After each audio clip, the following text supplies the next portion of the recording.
এটাই হলো চাপর rail station. আমরা আসছিলাম চাপর রেলওয়ে স্টেশনে ঘুরতে, দেখি কেউ নাই, মনটা অনেক খারাপ লাগছিল। বন্ধুরা, আমরা দুজন যেতে আছি চাপর চা বাগানে ঘুরতে, দেখতে অনেক সুন্দর চা বাগান, তাই আমরা দুজন যেতে আছি চা বাগানে। হলো বাগান বাজার, এই বাজারটা সপ্তাহে একদিন করে হয় শনিবারে, তাই আমরা একটু ঘুরলাম।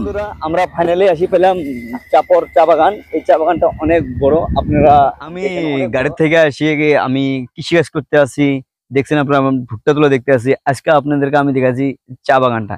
এই চা বাগানটা এত বড় যে আমি শরীরটা জানবো না, এই আনিসুল ভাই শরীরটা বলবে। এই যে আনিসুল ভাই আমার সঙ্গে আসছে আজকে। আনিসুল ভাই, কত বড় এই চা বাগানটা?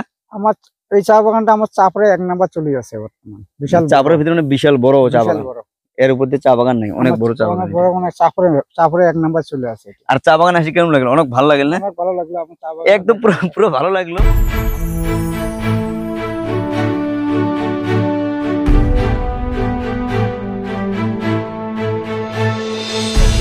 এখন আমরা যাব বাড়িতে, দুজনে এখন যাবো আমরা বাড়িতে। আজ ভিডিওটা এখানের মধ্যে শেষ করলাম। আপনারা ভালো থাকেন, সুস্থ থাকেন।